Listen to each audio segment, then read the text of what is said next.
aula passada surgiu uma dúvida, inclusive eu tentei montar esse exercício aqui no Excel para vocês verem direitinho como é que funcionaria esses valores relacionado à taxa de juros ao ano com capitalização mensal. E na hora eu realmente não consegui visualizar qual seria a fórmula para colocar, mas durante essa semana eu montei um arquivinho Excel, já coloquei para vocês no Ava, certo? Esse arquivo aqui, onde vocês podem visualizar lá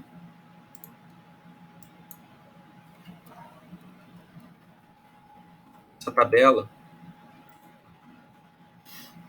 onde vocês têm o valor presente, como a gente viu lá naquele exercício na aula passada. Vou colocar aqui no modo apresentação, onde tem uma aplicação mensal de R$100.000 a uma taxa de juros de 24% ao ano, só que essa capitalização ela é mensal, ou seja, ela vai render mês a mês. Então a gente pode ter o nosso IEP, o nosso IEE, que é, na verdade, a nossa taxa efetiva proporcional ou a nossa taxa efetiva equivalente. Então, a gente tem que a taxa efetiva proporcional é de 2% ao mês, e a efetiva equivalente vai ser de 26,82% ao ano. Tá? E isso a gente pode ver quando a gente calcula na fórmula do montante. Como a nossa capitalização ela é baseada em juros compostos, então a gente vai ter 1 mais 0,02, que é a nossa capitalização mensal de 2% ao mês, já que a gente tem 24 dividido por 12 meses. Então a gente vai multiplicar 100.000 por 1,2682. Vai chegar nesse valor aqui. Ou calculando ao ano, né, que vai ser 1 mais 0,2682 elevado a 1, porque a gente tem um ano de capitalização nesse caso, né, capitalização anual, ou resultado anual, né, nosso montante anual. Então eu montei aqui, né, onde a gente coloca nessa tabelinha aqui o valor presente, nessa tabelinha aqui à esquerda, tá, 100.000, a taxa que a gente quer, e ele já dá para a gente a nossa taxa ao mês. Tá? Então a gente tem a taxa ao ano aqui, nossa taxa ao mês. Se a gente mudar aqui para 12, ele já muda a tabela automaticamente. Mas eu vou manter aqui igual ao do exercício, para vocês verem. Eu posso mudar aqui também, tá? Ao invés de 6.000, eu posso colocar, por exemplo, 10.000. Já muda ali. Bom, e aqui eu coloquei o período, tá? Coloquei um período de 12 meses, começando em janeiro e terminando em dezembro, só para ficar uma coisa mais fácil para vocês entenderem, tá? Mas poderia, por exemplo, começar em março e terminar em fevereiro de um outro ano. Tá? Mas coloquei o básico aqui para vocês verem, poderem entender. Tá? O saldo inicial é o saldo em que a gente começa a ter. Então, o nosso saldo ele vai ser igual, né, a esse valor aqui, certo? E o saldo final, ele é o nosso saldo pós-rendimento. Então, é depois de render aqueles 2% ao mês, no primeiro mês, no nosso primeiro período. Só que, quando a gente entra no segundo mês, que a gente tem um valor de 102.000, né, ele não vai render em cima de 100.000, ele vai render em cima de 102.000, porque é o nosso valor que nós temos acumulado. E aí esse rendimento passa a 104.040. E assim sucessivamente. O nosso próximo mês ele vai render em cima de 104.040 e vai ter um valor de 106.120,80 centavos. Novamente, aí se a gente vai fazer um rendimento para o período 4, ele vai ter um valor de 106.120,80, tá, que é o anterior, e vai render os 2% em cima desse valor aqui, né, que aí vai dar 108.243,22. Indo até o final, tá, onde a gente vai ter o valor de 126.824,18. Se a gente olhar no exercício aqui, 126.820 por uma questão de arredondamento, certo? Aqui o Excel ele vai considerar todos os valores possíveis após a vírgula. Então, 126.820, tá? Fazendo na mão, é totalmente factível em relação a 126.824,18. E aqui a gente também tem a rentabilidade mensal, né? Ou seja, aqui o primeiro mês ele rende 2%, mas o segundo mês ele vai render 2% em cima dos 2% que eu já tinha, então é 2,04. 2% em cima dos 2% que eu já. Em cima dos 2,04%, que é o que eu tinha anterior. Né? Ele vai render 2% em cima de 2,08%, que é 2,12%. E assim sucessivamente até o meu último rendimento. No total, ele vai render 26,82% nesse ano. Tá? Por isso que o meu rendimento aqui, anual, ele é de 26,82%. Certo? E aqui a gente tem a rentabilidade acumulada, né? E no final a gente tem um rendimento aí de 2,49%, né? Em relação ao nosso 11º mês, nosso 11º período, né? Que é o que a gente vai ter no final, né? O rendimento final no nosso 12º período, que é aquilo que a gente acumulou, né?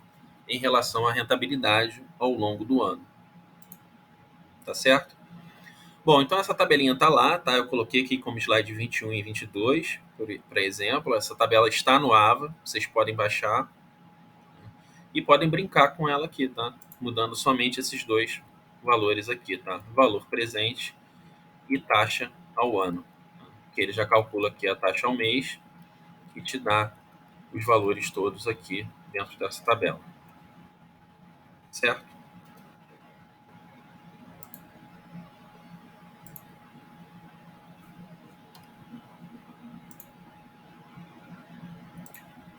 Então, continuando. Opa, alguém falou alguma coisa aqui. Compartilhando a tela, tá sim, não está aparecendo aqui. Tenta achar a apresentação dos participantes e fixa ela. Então, estou apresentando a tela sim, Júlia. Já estou vendo, tá, beleza. Bom, então a gente terminou nessa parte, né, e a gente ia entrar em série de pagamentos. Então, série de pagamentos vai ser uma sucessão de recebimentos, desembolsos ou prestações de mesmo valor divididos regularmente num determinado período de tempo. É bem ilustrada nas situações de empréstimo ou aquisições de bens. Se os pagamentos são finitos, a série vai ser temporária. Caso contrário, é chamada de permanente ou perpétua.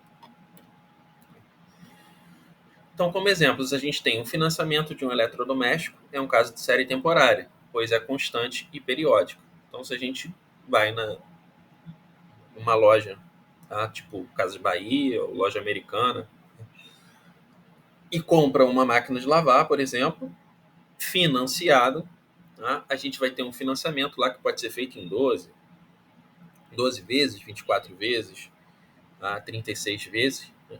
E esses pagamentos vão ser mensal, tá? E num determinado período. Tá? Esse período que a gente define, 12, 24, 36, normalmente a gente trabalha com esses valores, pode ser dividido em menos vezes ou em mais vezes, em 10, 6, tá? Ou em 48, tá? Mas normalmente esses pagamentos mensais eles são regulares, tá? Eles têm o mesmo valor ao longo do tempo, ao longo desses meses ou desses períodos que a gente define. Já a renda mensal vitalícia de uma aposentadoria, de uma previdência privada, a gente considera uma série perpétua, tá? Pois utiliza o valor dos juros sobre o montante investido para gerar uma renda permanente. Então, previdência privada, basicamente, considerando, é igual uma previdência do INSS, né? Mas a gente tem essa renda permanente, ou seja, até a morte do indivíduo que fez esse investimento ao longo da vida.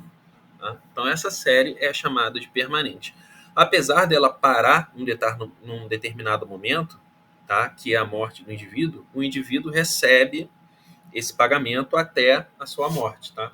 Tanto em INSS como a Previdência Privada, tá? Ou até mesmo aquela Petros da Petrobras, que hoje em dia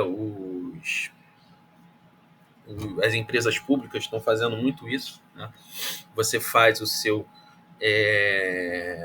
desconto mensal na previdência do Estado ou da Federação, tá?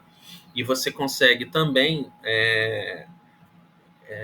acrescentar um percentual do seu salário a uma, entre aspas, previdência privada que é vinculada, não é tão privada assim, né? Mas enfim, que é vinculada a essa previdência estadual ou federal. Tá?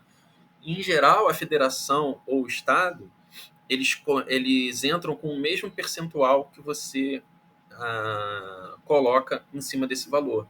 Tá? Então, se você entra com, sei lá, 5% do seu salário, o estado vai, ou a federação vai, e coloca o mesmo valor de 5% em relação ao seu salário dentro dessa previdência complementar, que é chamada, certo?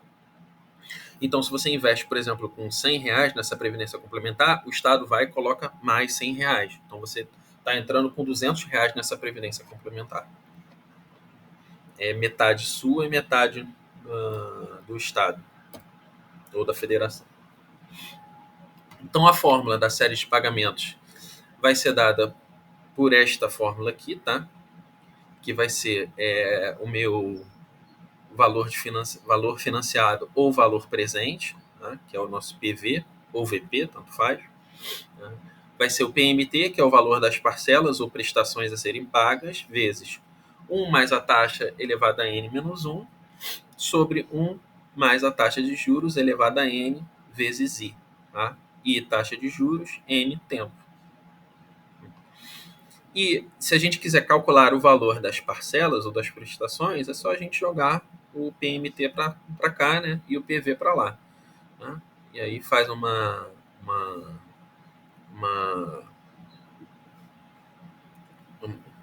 uma alteração algébrica aqui, né? A gente vai ter que as nossas prestações vai ser igual ao nosso valor presente vezes 1 mais a taxa de juros elevada a n vezes i, sobre 1 mais a taxa de juros elevada a n menos 1. Tá?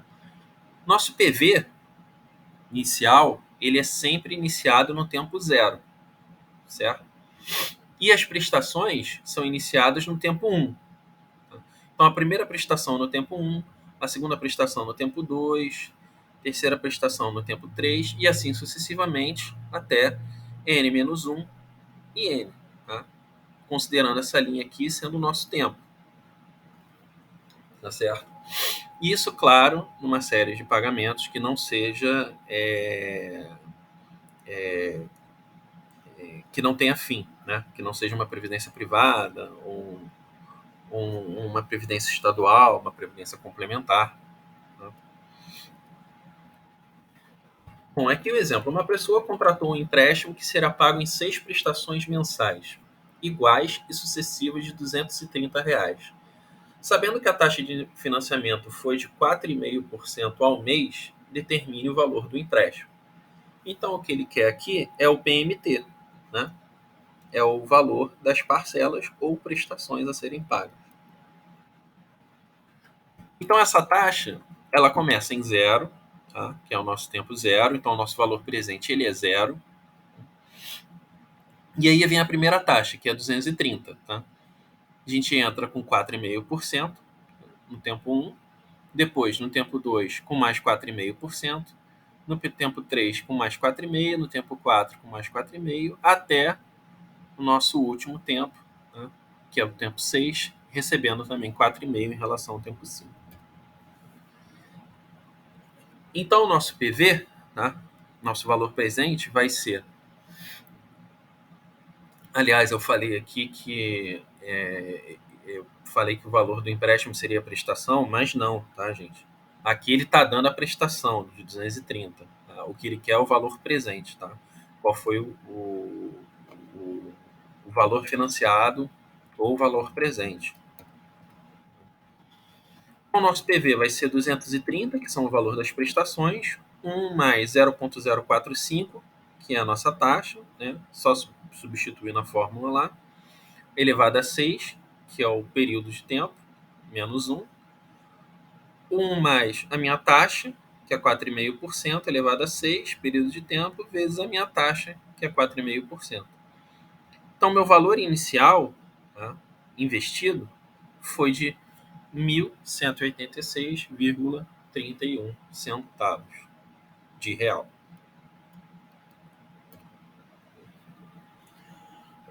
O valor futuro de uma série uniforme de pagamentos pode ser interpretado como o valor final que o investidor terá após investir. As minhas PMT, que são as minhas prestações, todo período a uma taxa de I% por N períodos. Tá? Então, isso aqui, na verdade, eu não estou querendo meu valor presente. Agora eu estou querendo o quanto eu vou ter ao final, tá? Que é o meu valor futuro. FV ou VF, tanto faz. Tá? Vai ser igual a prestação, tá? 1 mais I elevado a N, menos 1 sobre I. Tá? PMT, valor das prestações, I, taxa de juros, N igual a tempo. Tá? Aqui é uma questão de saber o quanto que eu vou ter ao final do meu investimento. Então, encontre o valor que o investidor acumula em 7 meses ao aplicar R$ 5.000 a uma taxa de 6,75% ao mês, ao fim de cada mês. Bom, então calculando isso aí, basta substituir os valores também, né? Eu vou ter a minha aplicação de 5.000 ao mês, tá? Então são valores das minhas prestações aplicadas, tá? 1 mais a minha taxa de juros ao mês, elevado a 7 aqui, porque foram 7 meses, né, que ele está dizendo aqui, menos 1 sobre a minha taxa, né, que é 0,0675, que é a mesma coisa que 6,75%. Então, o valor final que eu vou ter, eu aplicando 5.000 ao mês durante 7 meses, a essa taxa de juros ao mês, vai ser de 42.940,89. Tá?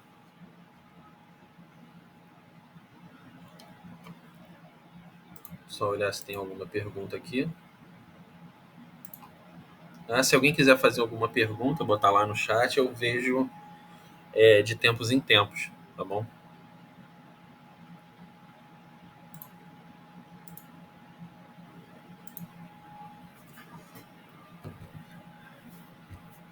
Bom, a gente vai ver agora o fluxo de caixa. Tá? Basicamente, ele vai ser a representação gráfica das entradas e saídas de dinheiro ao longo do tempo. Tá? Isso pode ser feito tanto para empresas quanto para investimentos pessoais também, tá bom? Ele vai ser a base para métodos de avaliação de investimentos. Os equivalentes de caixa, eles são as aplicações financeiras de curto prazo, de alta liquidez e que são mantidas com a finalidade de atender compromissos de caixa de curto prazo e não para investimento ou outros afins. Para a gente reconhecer um investimento como um equivalente de caixa, a gente precisa atender a esses 3 requisitos e eles precisam ser todos atendidos. Tá? A série tem que ser de curto prazo, então até 90 dias no máximo, ter alta liquidez e apresentar insignificante risco de alteração de valor. O modelo de fluxo de caixa ele pode ser visto abaixo. Tá? As setas elas vão ser sempre proporcionais aos valores representados. Então aqui eu tenho um investimento inicial de 1.000, tá? No nosso T0, e a gente tem o nosso T1, nosso T2, nosso T2 a gente investe mais 500, no nosso tempo 3, nosso terceiro período, investe mais 800, Tempo 4 não tem investimento. Tempo 5 a gente tem um investimento de 300. Tá? Essas setas elas são proporcionais aos valores, então vocês podem ver que 1.000, tá, é inicial, 800 é, perdão, o 1.000 é inicial, tá? Mas o 1.000 tem a maior seta, tá? 800 tem a segunda maior seta, o 500 tem a terceira e o quarto, que é 300, tem a quarta maior seta, tá? E quando a gente bota esses valores em cima e embaixo, a gente identifica as entradas e saídas. Ou seja, aqui eu gastei R$ 1.000, tá? Ou 1.000, qualquer moeda que seja, tá? Dólares. Tá? Mas aqui eu tive um gasto de 1.000 para no segundo período eu ter um recebimento ou uma entrada de 500. No terceiro período, eu tive um gasto de 800 para no quinto período, tá? No quinto tempo, t igual a 5, ter um recebimento ou uma entrada de 300. Tá? Então, o desenho do nosso fluxo de caixa ele é dado dessa maneira. Tá? Tudo que a gente tira, tá? Ou a gente gasta vai ficar abaixo do nosso fluxo, representado dentro do tempo que a gente fez isso. E tudo que a gente tem de entrada, recebimento, a gente coloca acima da nossa seta em relação ao tempo.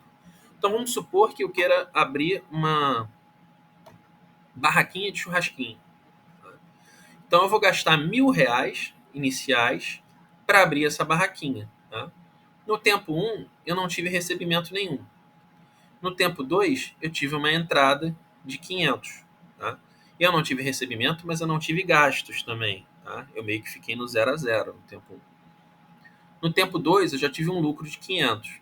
No tempo 3, eu perdi R$ 800. No tempo 4, eu fiquei no 0 a 0. No tempo 5, eu ganhei R$ 300. Isso significa o quê? Que ao longo do tempo, eu tenho que avaliar se vai valer a pena ou não o meu investimento. Tá? Esse tempo aqui tá, pode ser diário, mensal, anual. Tá? Estou considerando aqui, né, no caso de uma barraquinha de churrasquinho, a gente pode considerar isso aqui diário, tá? Então, o primeiro dia que eu coloco, tá, eu gastei 1.000. No segundo dia, eu fiquei no 0 a 0, consegui vender tudo. No terceiro, eu ganhei 500. No quarto, eu tive que gastar mais 800, né, para repor produtos, essas coisas. Né? Fiquei no 0 a 0 no 4, então eu teria que continuar avaliando esse empreendimento meu. Tá? Se eu fosse considerar só 5 dias de investimento ou de empreendimento, tá, eu não teria lucro nenhum. Tá? Eu teria um gasto de R$ 1.800 para ganhar somente 800, que é 1.000 mais 800 e 500 mais 300. T0 é o valor presente. A gente tem alguns tipos de fluxo de caixa, tá certo? O primeiro é o fluxo de caixa direto, que é o FCD. Né? Ele é o mais utilizado, tanto na análise de movimentos realizados como a realizar. Permite mais rapidamente verificar problemas de caixa e necessidade de redução de despesas, financiamento bancário ou antecipação de receitas. Aqui seria um E/O, né?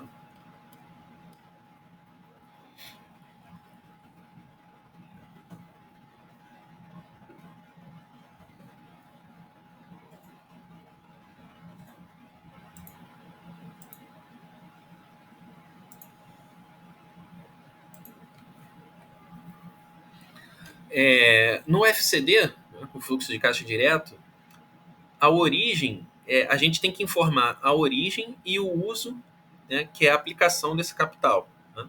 É um modelo que pode ser analisado com mais facilidade e deve apresentar, no mínimo, esses itens aqui, que são os recebimentos de clientes, os juros, lucros e dividendos recebidos, os pagamentos a fornecedores e empregados, os juros pagos, o imposto de renda pago e outros recebimentos e pagamentos.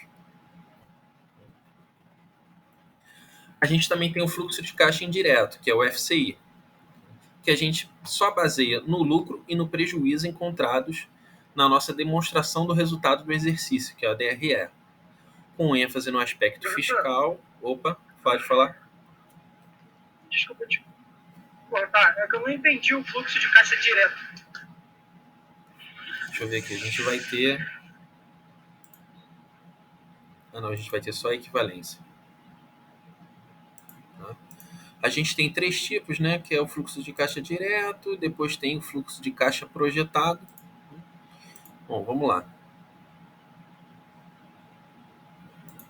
Vou voltar aqui então.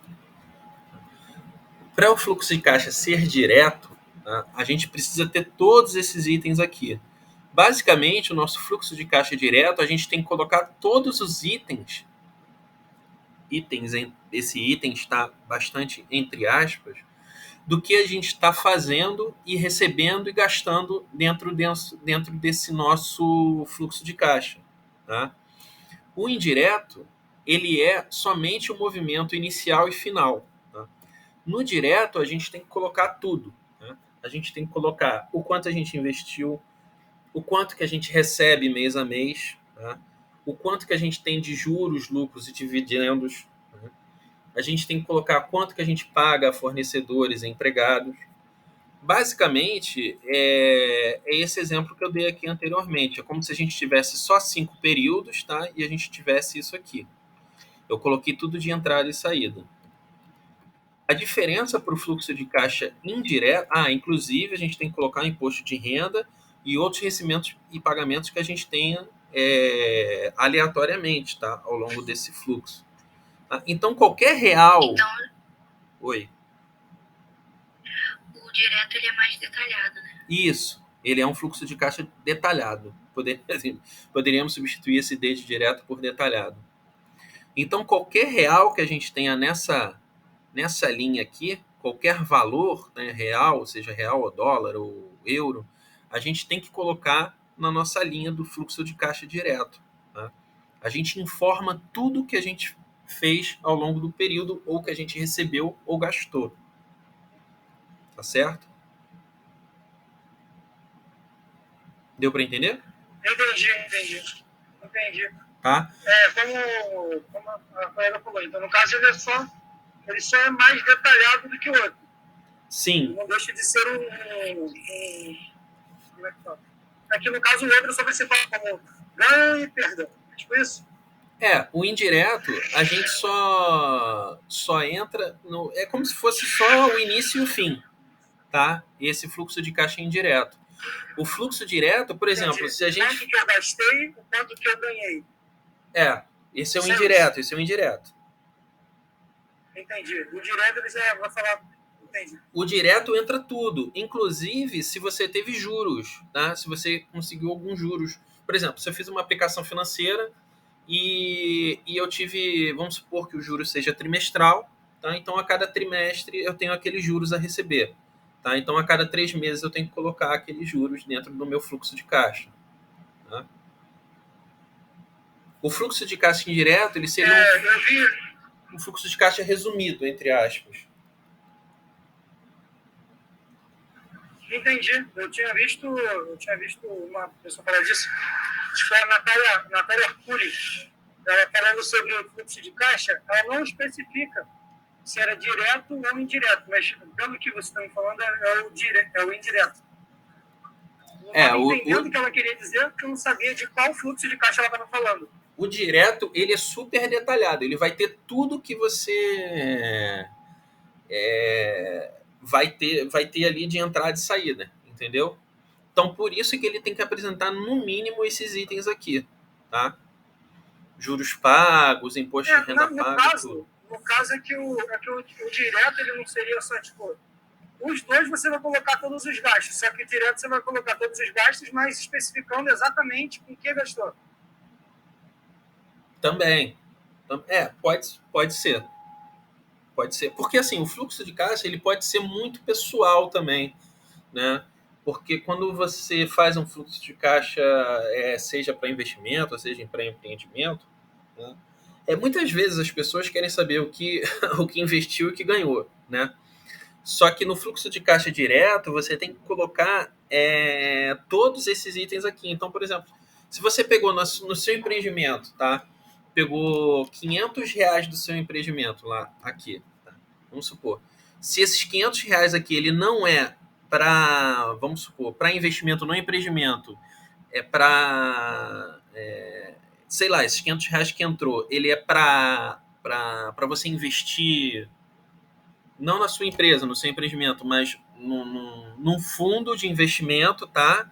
Que você vai usar como um aporte para sua empresa. Vamos colocar assim. Né? Então você tem que colocar, que no caso não seria esses 500, né? Seria a sua saída aqui de 800, tá? Enfim, vamos supor que eu tenha posto os R$ 1.000, tá? Numa barraca de churrasquinho, tive o recebimento de 500, aí eu peguei esses 500 e adicionei 300, tá? Do meu bolso, tá? No meu empreendimento, e coloquei 800 num fundo de investimento, tá? Para fazer um aporte necessário quando eu precisar para minha barraca de churrasquinho. Do exemplo que eu dei anteriormente, tá? Tudo que vier de juros desse fundo de investimento aqui, ele tem que entrar no meu fluxo de caixa. Tá? Basicamente, ele entra tudo de juros e de entrada e saída da sua empresa ou do seu investimento. Tudo que você está aportando e retirando daquele negócio seu que você abriu ou daquele fundo seu que você investiu. Deu para entender? Entendi. Beleza. O fluxo de caixa indireto, tá? Ele vai se basear basicamente no lucro e no prejuízo que a gente encontra no nosso DRE, tá? Que é a demonstração de resultados de exercício. Tá? Então ele vai ter as movimentações líquidas das contas que influenciam nos fluxos de caixa das atividades operacionais, tais como estoques, contas a receber e contas a pagar, tá? E movimentação líquida das contas que influenciam nos fluxos de caixa das atividades de investimentos e financiamentos.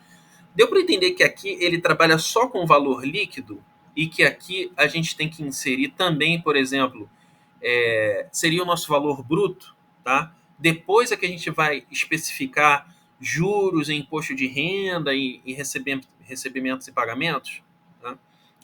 O fluxo de caixa direto ele trabalha com valores brutos. Tá? Aqui, o fluxo de caixa indireto ele vai ter só os valores líquidos. Tá? Líquido de quanto eu recebi, de quanto saiu. Tá?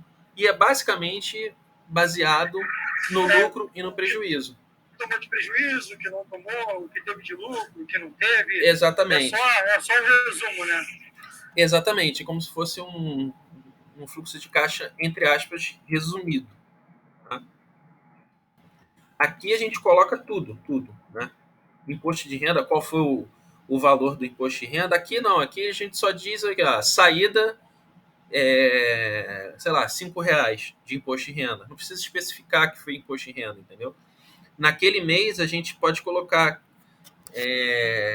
que a saída total foi de R$ 100. R$ 5 de imposto de renda, mais R$ 95 de estoque, né, que a gente comprou. Tá? Coloca lá, saída R$ 100. Aqui a gente especifica imposto de renda R$ 5 e pagamento a fornecedores, tá? R$ 95, por exemplo. Tá? Aqui a gente especifica. É um fluxo de caixa bem detalhado, ou mais detalhado. Né? E a gente tem o nosso fluxo de caixa projetado, tá? Que aí a gente vai basear em projeções futuras, tá? Que é o nosso FCP. Então, com base no que a gente já teve, tá? No nosso fluxo de caixa, a gente vai projetar, a gente vai prever o nosso fluxo de caixa à frente. Né? Então, nesse exemplo aqui, com base nesses 5 aqui, a gente poderia fazer uma previsão, tá? De ter, por exemplo, se a gente teve um gasto aqui no tempo 3, a gente pode prever que no tempo 6 a gente teria um outro gasto aqui. Tá? Um gasto maior do que 800. Por quê? Porque se a gente teve uma entrada de 500 no tempo 2 e uma entrada de 300 no tempo 5, né, a gente pode prever que vai gastar mais de 800. Por quê? Quando a gente teve uma entrada de 500, a gente teve que gastar mais 800. Se a gente teve uma entrada só de 300, aqui a gente vai ter que gastar, por exemplo, 900.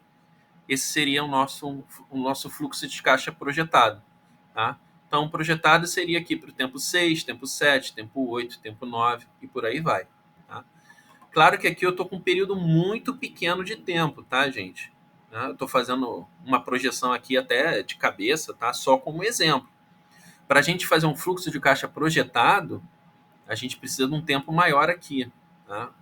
O ideal aqui seria Isso eu ia perguntar, se o fluxo, o projetado, ele tinha uma outra maneira de pensar. Você já até falou que não, né? Que, aliás, que tem sim, Tem. que não é só no chute. Aqui foi 500 a 800, então ali vai ser 300 a 900. Não, foi só um exemplo. Não, é só um exemplo. Estou chutando aqui. Tá? E existem técnicas, tá? Até técnicas estatísticas para serem feitas isso. Tá? São técnicas até de séries temporais que você pode fazer isso. Tá? Você pode prever o seu fluxo de caixa com uma análise de série temporal, por exemplo. Aí você tem alisamento exponencial, modelos autorregressivos, modelos de média móvel. O média móvel seria o mais simples aqui para a gente poder projetar um fluxo de caixa que teria com um bom resultado, tá? Só que o média móvel ele não vai te dizer, seria por um fluxo de caixa basicamente indireto. Tá?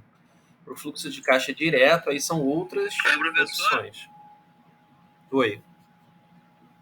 Só para ter uma noção, qual é tipo assim, o tempo médio assim, para você ter um fluxo de caixa ideal? Qual seria o período médio assim? Então, olha só, isso depende muito do negócio, tá? Do empreendimento. O que eu posso trazer para vocês aqui é a experiência que eu tenho com séries temporais em estatística. Em geral, a gente tem que ter pelo menos 36 períodos. Tá? Para a gente poder prever 12, a gente tem que ter pelo menos 36. Tá? Se você quiser fazer uma previsão para 12 meses, a gente tem que trabalhar pelo menos com 36 anteriores para a gente ter uma previsão adequada, tá? Não vou dizer nem boa, mas uma previsão adequada. Só que essa sua previsão ela pode não ser mensal, ela pode ser anual. O seu fluxo de caixa pode ser anual. Aí a gente tem que trabalhar com pelo menos aí, sei lá, 4, 5 anos. Só que também pode não ser anual, pode não ser mensal, pode ser diário. Aí a gente trabalha com 30, talvez. Né? Por que eu estou falando isso? Tá? Porque existe uma coisa chamada sazonalidade, que muitos aqui já devem ter ouvido falar. Tá? O que é um período sazonal? Vou trazer como exemplo aqui a Covid. Tá? Quando a gente tem os nossos dados divulgados, por que a gente vê os meios de comunicação trazendo análise em relação à média móvel? Tá? Porque nos finais de semana, tá, a gente tem pouca notificação, sábado e domingo. Né? Então, se você traça a linha de notificação de óbitos e casos da Covid, você vê que sábado e domingo você tem menos notificações. E segunda e terça você tem mais notificações, que são as notificações represadas. Tá? Então você faz uma média móvel, tá? Média móvel de 7 dias, para poder avaliar corretamente e não ter uma influência sazonal dos finais de semana. Tá? Qual outro exemplo de sazonalidade que a gente pode ter aqui muito claro? Tá? O aumento de sorvete, o aumento da venda de sorvete no verão, né? Uma redução no inverno. Né? Então a gente tem ali, se a gente for abrir uma sorveteria, né? O que a gente pode pensar? A gente sabe que a gente vai ter um fluxo de caixa, né? Onde a gente vai ter receitas maiores em provavelmente dezembro, janeiro. Né? Dezembro, janeiro, talvez fevereiro. Energia de nossas casas, né? Oi? Igual o consumo de energia de nossas casas. Exatamente. O consumo de energia em casa ele é maior no verão, porque a gente tende a ligar mais o ventilador, ligar mais o ar-condicionado, né? E por aí vai. Por que a gente tinha o horário de verão? a gente tinha o horário de verão porque existia uma tendência, né, a se dizer que a gente reduzia o consumo, né, nas indústrias e em casa no horário de verão, tá, por ter mais luz. Tá? Mas isso aí, inclusive, já foi até desmistificado. Inclusive, até o governo atual ele encerrou com o horário de verão, porque isso não trazia, de fato, nenhum benefício para as contas. Certo?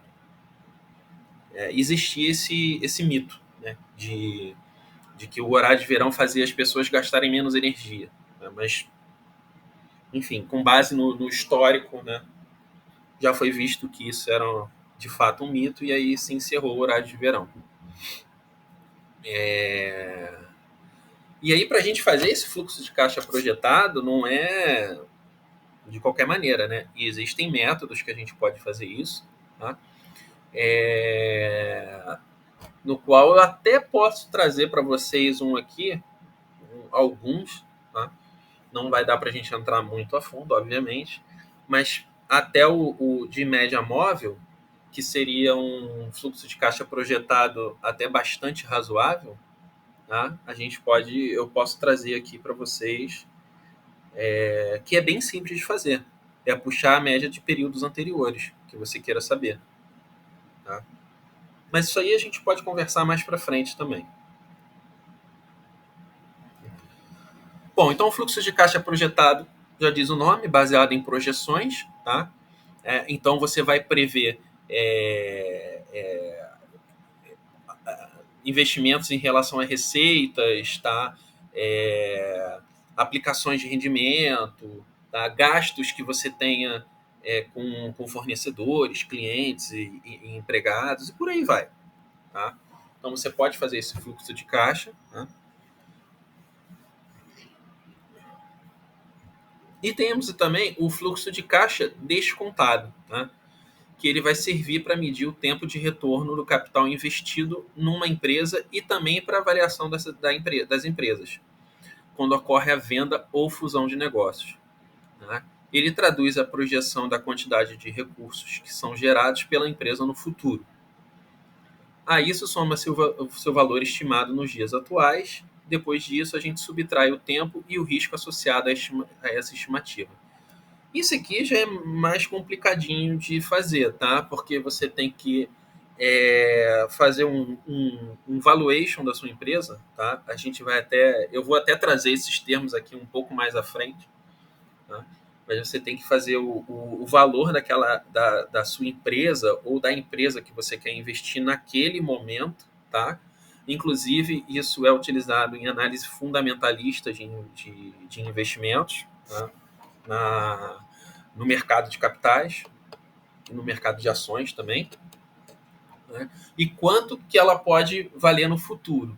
E, inclusive, o risco associado a essa estimativa de quanto que ela pode fazer no futuro.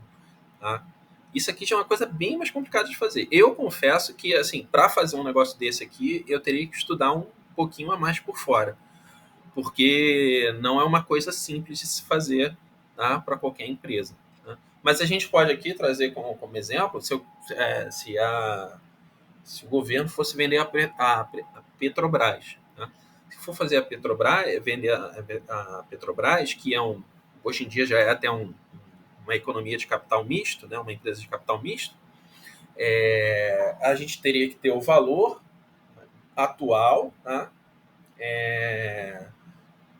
O risco que ela pode trazer no futuro, né, ou para quem for comprar, né, no caso, e quanto que o governo receberia de imposto associado à venda do que ele está fazendo naquele momento. Por exemplo, a Vale, né? A Vale ela foi vendida, se eu não me engano, em 97.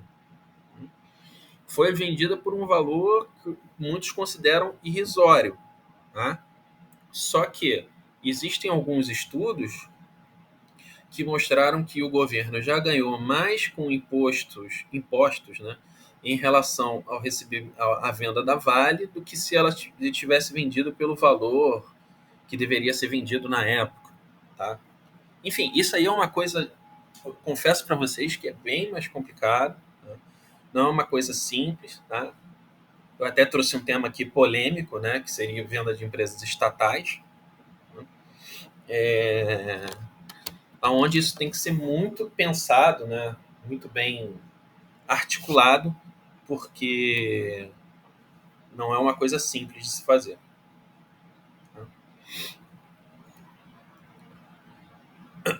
Bom, e sobre equivalência de fluxo de caixa? A gente denomina valor atual ou valor presente de um fluxo de caixa a soma dos valores atuais de suas parcelas futuras. Ou seja, a gente tem o valor presente e a soma das valores futuras, descontadas com uma determinada taxa de juros. Tá? Portanto, o valor atual é um capital que se dá na data zero, né? E é equivalente ao conjunto de capitais futuros que compõem o fluxo de caixa em questão. Então, a gente tem aquele tempo zero, né, que vai ser nosso chamado equivalente, tá? Equivalente de caixa. Tá? E a gente tem que somar o que a gente tem e mais as parcelas futuras, tá? E descontar uma determinada taxa de juros. Essa taxa de juros pode ser inflação, porque a cada mês, né, a gente até está acontecendo isso, né? A gente está com uma inflação bem alta, não era para ter uma inflação tão alta. Na verdade, a gente não tem uma inflação tão alta assim há muito tempo, né? A gente teve uma inflação aí no ano passado, se eu não me engano, foi na média de 14%, eu acho. Não lembro direito.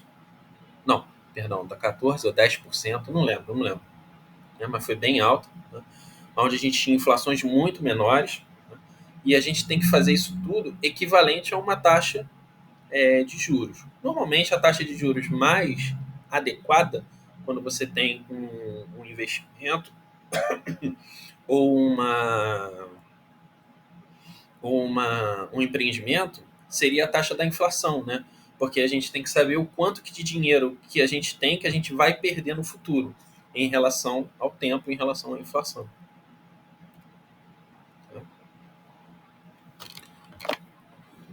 Bom, então chamando de P o valor atual e considerando uma taxa aí de juros composto, a gente tem que...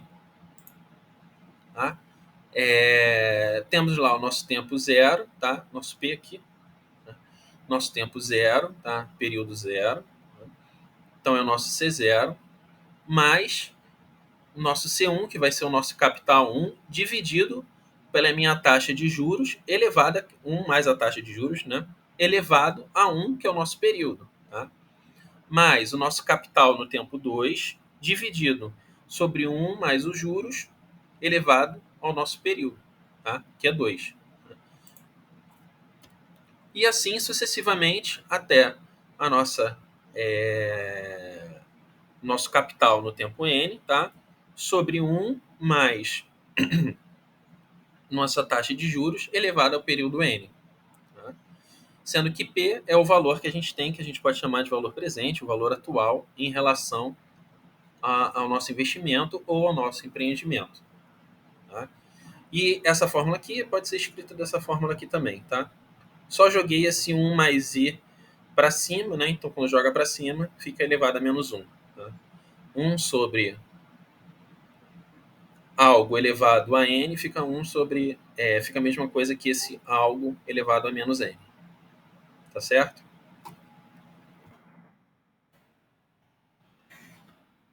Bom, então aqui um exemplo. Determinar o fluxo de caixa a seguir utilizando uma taxa de 2% ao mês, no regime de juros compostos. Tá?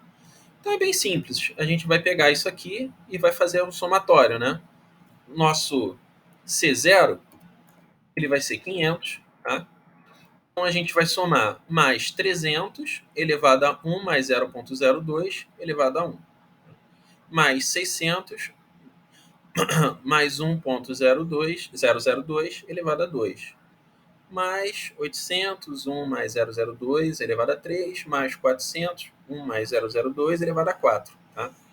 Então, o nosso valor presente, tá, em relação àquele investimento ou àquela empresa, tá, é de R$ 494,22. Certo? Essa é a nossa equivalência de fluxo de caixa, tá? Onde a gente consegue calcular o valor presente que a gente tem ali. Aí aqui é a mesma coisa, tá? Esse exemplo. Tá? Só que assim, não é um exemplo que ele já te dá a reguinha aqui, né? Então, uma loja vende determinado tipo de videocassete nas seguintes condições: uma parcela de R$ 120 de entrada, mais 3 parcelas de R$ 80 no final de 30, 60 e 90 dias, respectivamente. Qual o valor à vista do videocassete se a taxa de juros compostos cobrada é de 6% ao mês? Tá? Então, esse aqui seria o valor do meu videocassete. Esse exemplo aqui é bem antigo, né? Videocassete, agora que eu tô vendo. Podia colocar outra coisa aqui, né?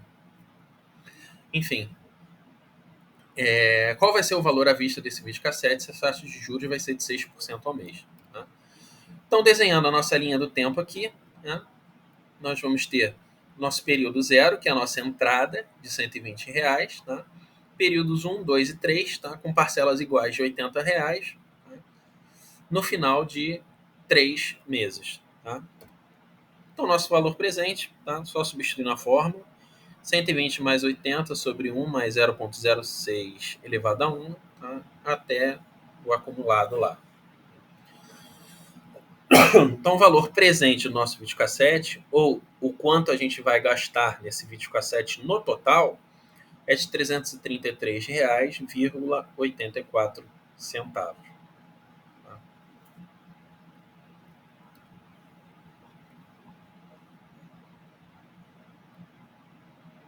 Eu vou dar uma paradinha aqui, gente, tá? Porque já tô...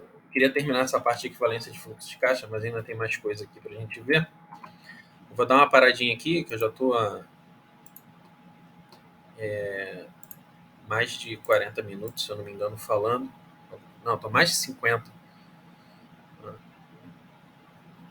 Vamos lá. Tem algumas perguntas aqui antes de eu parar a gravação. Laura, é usado nas empresas o fluxo de caixa ou a equivalência de caixa? Na verdade, os dois são usados. Tá? Todas as empresas que utilizam, ou que utilizam não, na verdade, devem utilizar fluxo de caixa e equivalência de fluxo de caixa, tá? Principalmente para você ter uma visão, né, melhor do seu negócio, tá? Não sei se você perguntou sobre aqueles exemplos que eu dei de projeção. Tá? Aqueles exemplos que eu dei de projeção sobre média móvel, alisamento exponencial, projeção autorregressiva, não, isso aí nem sempre é usado nas empresas, não. Tá? Isso aí são outras ferramentas que podem ser utilizadas. Mas o fluxo de caixa e equivalência de fluxo de caixa, eles devem ser utilizados nas empresas, sim. Tá?